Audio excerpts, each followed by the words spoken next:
Hi friends, ఈ వీడియోలో Bhadrachalam tour ఎలా జరిగిందో చెప్తున్నాను. ఎంజీబీఎస్ నుంచి రాత్రి 8 గంటలకు బస్ ఎక్కితే మార్నింగ్ 3 గంటలకు భద్రాచలం బస్టాండ్ చేరాను. అక్కడ చాలా లాడ్జిలు ఉన్నాయి.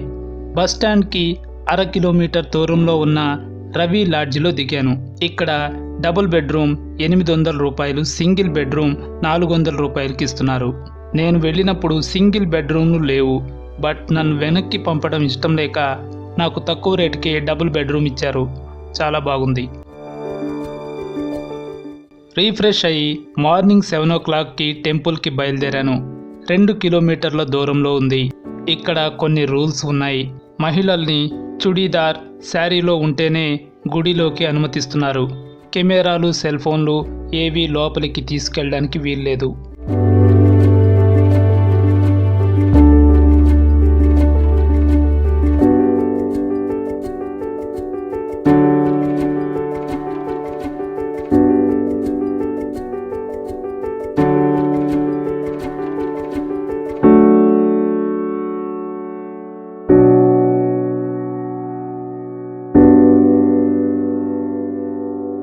ఉదయం 8 గంటలకు శ్రీ సీతాదేవి సమేత శ్రీరామచంద్ర స్వామిని దర్శించుకున్నాను.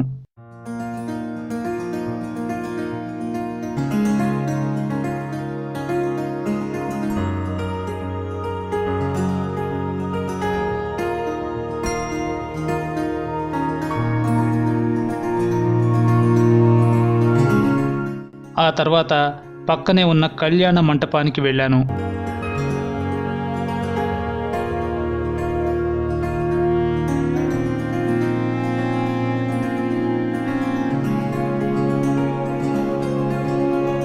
దీని గురించి ప్రత్యేకంగా చెప్పాలి.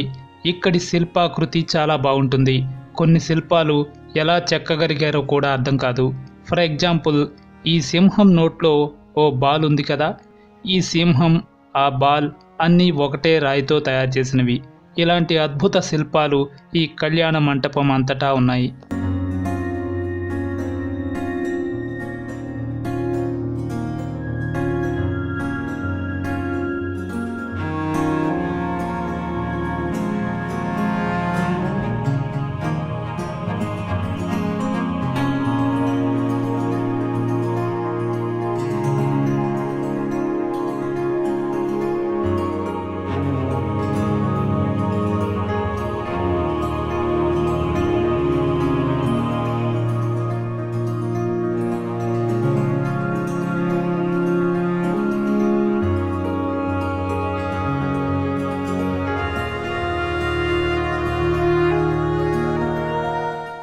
ఆ తర్వాత మార్నింగ్ 9 o'clockకి బ్రేక్ఫాస్ట్ చేశాను. టిఫిన్ చాలా టేస్టీగా ఉంది.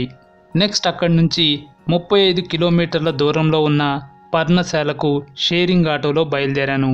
ఇందుకు అప్ అండ్ డౌన్ ఒక్కొక్కరికి 120 రూపాయలు తీసుకుంటున్నారు.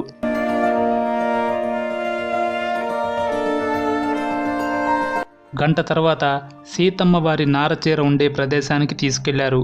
ఇక్కడ కూడా మొబైల్స్, కెమెరాలకు అనుమతి లేదు.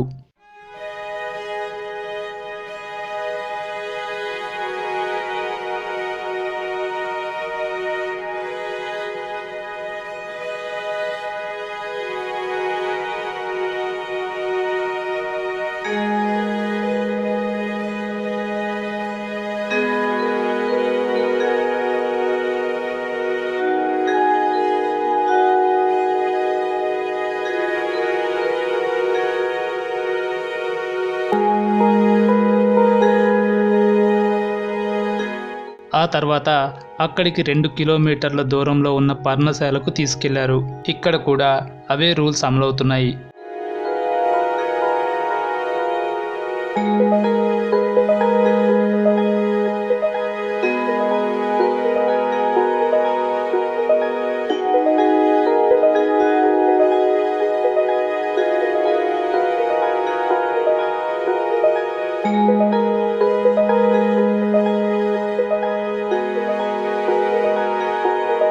పర్ణశాల పక్కనే గోదావరి నది ప్రవహిస్తోంది. ఈ నదిలో బోట్ షికారు ఉంది. ఒక్క రౌండ్కి ఒక్కొక్కరికి 60 రూపాయలు.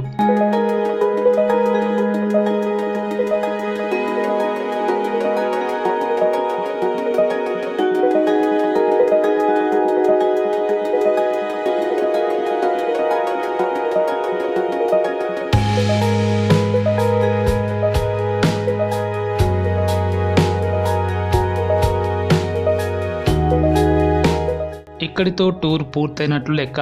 అయితే ఇక్కడికి దగ్గరలోని దుమ్ముగూడెంలో సీతారాములు వనవాసం చేశారని, అక్కడ కొన్ని ఆలయాలు ఉన్నాయని ఆటో డ్రైవర్ చెప్పారు.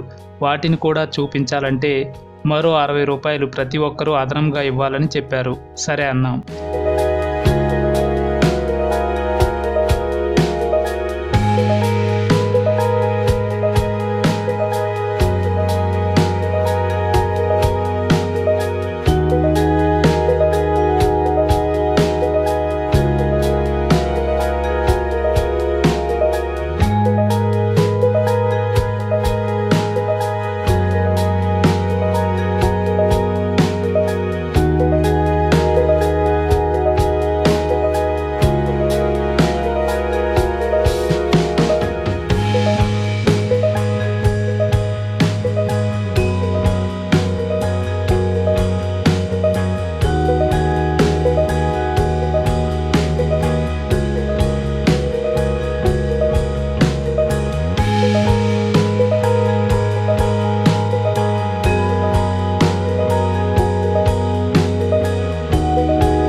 దుమ్ముగూడెంలో అన్నీ చూసిన తర్వాత రిటర్న్ బయలుదేరాం. మధ్యాహ్నం 1 గంటకు భద్రాచలం బస్టాండ్ దగ్గర ఆటో దిగాం. భోజనం చేసి అక్కడికి కిలోమీటర్ దూరంలో ఉన్న అభయాంజనేయ స్వామి పార్కుకి వెళ్ళాను.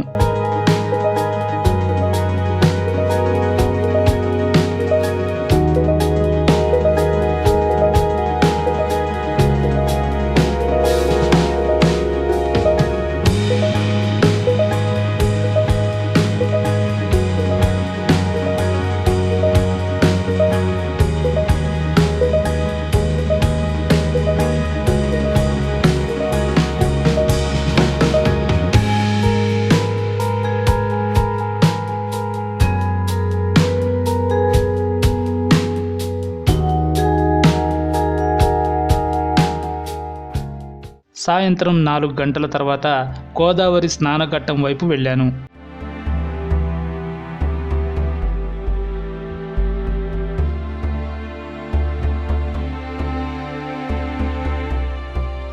సాధారణంగా గోదావరి ప్రవాహం ఎక్కువగా ఉంటే ఈ రాళ్లు మొత్తం నీటిలో మునిగి ఉంటాయి. ఇప్పుడు తక్కువగా ఉంది.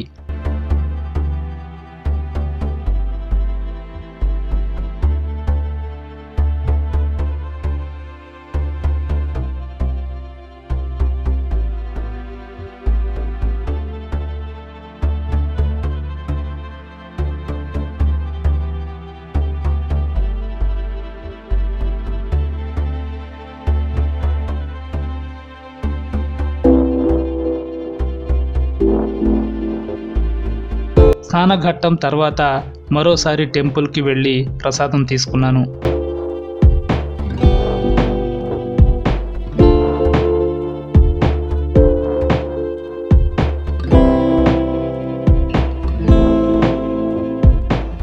ఇక్కడి నుంచి పాపికొండలకు తీసుకెళ్లేందుకు చాలామంది టూర్ ఆపరేటర్లు ఉన్నారు. అలాగే ఇక్కడి నుంచి బొగతా జలపాతానికి షేరింగ్ ఆటోలో అప్ అండ్ డౌన్ ఒక్కొక్కరికి 400 రూపాయలు తీసుకుంటున్నారు. రాత్రి 9 గంటలకు రిటర్న్ జర్నీ మొదలైంది. మార్నింగ్ 6 గంటలకు రూమ్ చేరాను. ఇవి భద్రాచలం విశేషాలు. ఈ టూర్కి అయిన ఖర్చు 1400 రూపాయలు. నెక్స్ట్ మరో టూర్తో మీ ముందుకు వస్తాను. Take care. బాయ్.